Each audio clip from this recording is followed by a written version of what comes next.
আমাদের বুঝতে হবে যে পরিশ্রম শরীর মন দিয়ে করা খারাপ কিছু নয়, এটা আমাদের শরীর মনকে শক্তিশালী করে। আর শক্তিশালী হলেই আমি সেই সত্যের মজার অনুভূতি পেতে পারবো, সেই সত্যের মজা আমরা বুঝতে পারবো। বোঝা যাচ্ছে? দুর্বলতাই সাজা। এই যে মিথ্যার দুনিয়ায় থাকতে থাকতে যে আমরা দুর্বল হয়ে যাই, সেটাই তো সাজা। সত্যের দুনিয়ার দিকে যত বেশি এগোবো আমরা, তত বেশি শক্তিশালী হব। এই যে সত্যের দুনিয়ার দিকে আমরা এগোচ্ছি, সত্যের দুনিয়ার দিকে যাচ্ছি, এতে আমরা যে শক্তি পাচ্ছি, এই শক্তিটাই কি মজা। যত বেশি মিথ্যার দুনিয়ায় যাব দুর্বল হোক, আর এই দুর্বলতাই কিন্তু সাজা। বোঝা যাচ্ছে?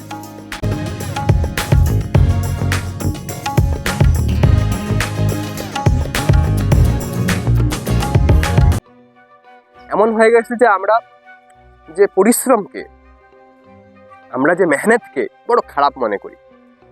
আমাদের যে এখন পুরো সংসারে যে ফিলোসফি চলছে, যে দর্শন চলছে, সেখানে যেন আমাদের পরিশ্রম করা যেন আমাদের একদমই খারাপ জিনিস ধরা হচ্ছে।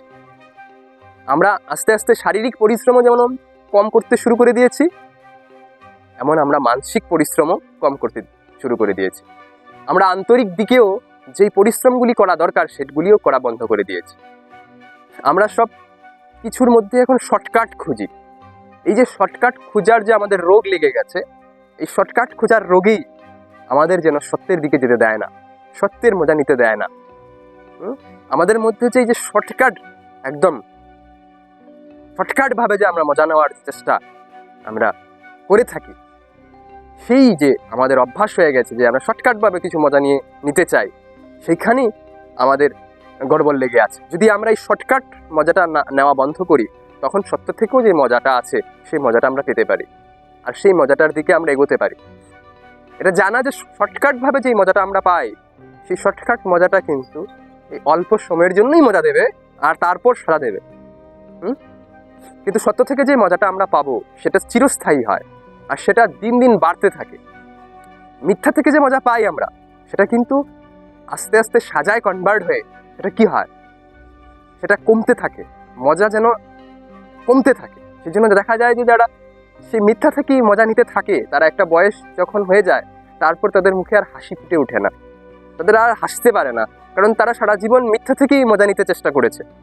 তারা একটা বয়স হওয়ার পর তারা আর হাসতে পারে না, যেন তাদের মুখ থেকে সেই মুস্কান হারিয়ে যায়, সেই সেই সেই খুশি তার অন্তর থেকে হারিয়ে যায়।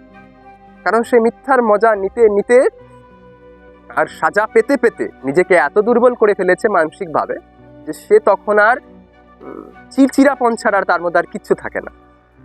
তখন সে এক প্রকারের উদাসী হয়ে থাকে, সেটা অন্যরকমের উদাসী, যে তার কোনো কিছুই যেন ভাল লাগে না, ভালো লেগেও ভাল লাগে না, ভালোটাও ভাল লাগে না, এমন একটা স্থিতি তার মধ্যে চলে আসে।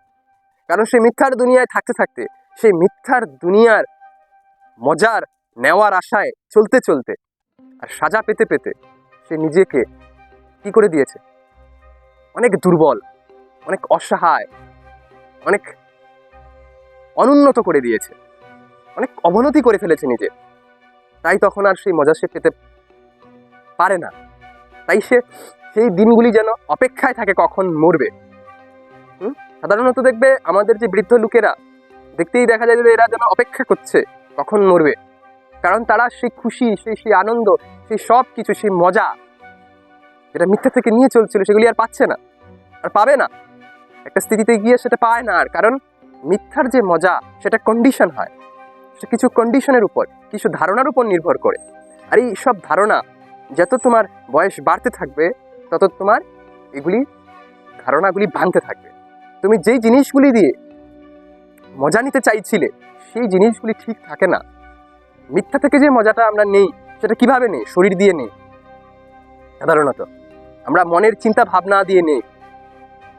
তো ওইগুলি কিন্তু ঠিক থাকে না, বয়স বাড়তে থাকলেই এগুলি খারাপ হতে থাকে। কিন্তু সত্যের থেকে যেই মজা নেওয়া আমরা যদি শুরু করি, সত্যের যে মজা, সেটা যত দিন আমরা সেই দিকে এগোবো, তত বেশি মজা বাড়তে থাকবে। এই যে আমাদের পুরো স্কুল ব্যবস্থা বা আমাদের যে শিক্ষা ব্যবস্থাও রয়েছে, সেখানে আমাদের পড়াশুনো আমরা কেন করি, বা অনেক বেশি পড়াশুনো করি এই জন্যই যেন এক্সাম ক্লিয়ার করে কি করব, চাকরি করব, আর চাকরিও কেন চাইছি, কারণ চাকরির পর আরাম করতে পারবো।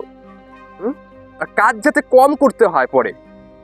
আমরা অনেক সময় অনেক কাজও এই জন্যই করি যাতে আমরা শেষ বয়সে গিয়ে আরাম করতে পারি। আমরা কাজকে, পরিশ্রমকে বড় ভয় পাই। আমরা যে পরিশ্রম করতে আমরা একদম চাই না। আমরা এমন কখনোই ভাবি না যে বুড়ো বয়সে আমি পরিশ্রম করবো, কি অসুবিধা? কেন নিজেকে এমনভাবে তৈরি করবো না যে বুড়ো বয়সে গিয়ে যাতে আমি পরিশ্রম করতে পারি? কেন নিজেকে এমন করে তৈরি করছি যে এমন ভেবে রেখেছি যে বুড়ো হলে তো কাজ করতে পারবো না, তখন আরাম করে যাতে খেতে পারি, তার জন্য এখন থেকেই সেই ব্যবস্থা আমি করে রাখতে হবে আমাকে। না, বুড়ো বয়সে যাতে আমি কাজ করে খেতে পারি, নিজের মধ্যে সেই সামর্থ্য অর্জিত করা। কিন্তু দেখা যায় যে আমরা এইভাবে চলি না, আমরা অন্যভাবে চলি, আমরা মিথ্যার দুনিয়ায় চলি। তাই দেখা যায় এই মিথ্যার দুনিয়ার মজা আমাদের শেষে গিয়ে বড় সাজা পরিণত হয়। শরীর মন বাস্তবিকভাবে ঠিক থাকলেই আমরা কিন্তু মজা নিতে পারি। আমরা যে আরাম খুঁজে বেড়াচ্ছি, সেই আরামে আমাদের শরীর মন কিন্তু দুর্বল হচ্ছে, আর আমরা মজা নেওয়ার জায়গায় সাজা পাচ্ছি। কিন্তু যদি আমরা শরীর মনকে ঠিক রাখি, ওইখানে একটু মেহনত লাগে, পরিশ্রম লাগে, শরীর মনকে ঠিক করতে গেলে একটু পরিশ্রম লাগে, কিন্তু এই যে পরিশ্রমটুকু করলাম, এতে তো আমি ঠিক হলাম না, আমার শরীর মন তো ঠিক হলো না। এটাই বাস্তবিক মজা, এটাই সত্য থেকে পাওয়া মজা। কিন্তু যদি আমরা শরীর মনকে খারাপ করে ফেলি মিথ্যার মজা নিতে নিতে, তবে তো সাজা পেতেই হবে, আর সে সাজাই আমরা পেয়ে থাকি। তো বুঝতে হবে যে যেভাবে আমরা চলি সেই চলা ঠিক নয়। আমাদের জীবন বাঁচার যে দর্শন, সেটাকে আমাদের বুঝতে হবে, জীবন বাঁচার দর্শনকে আমাদের ঠিক করতে হবে। তবেই আমরা সেই সত্যের মজা মধ্যে সেই মজা নিয়ে এগোতে থাকতে পারবো।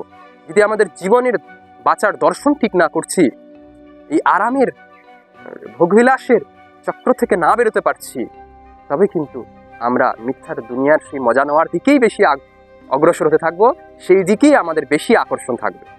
সত্যের দিকের আকর্ষণ আমাদের মধ্যে আসবে না, কারণ আমরা যে দর্শন, যে ফিলোসফি ধরে নিয়েছি জীবনে বাঁচার, সেটাই তো ঠিক নয়, সেটা ঠিক করতে হবে।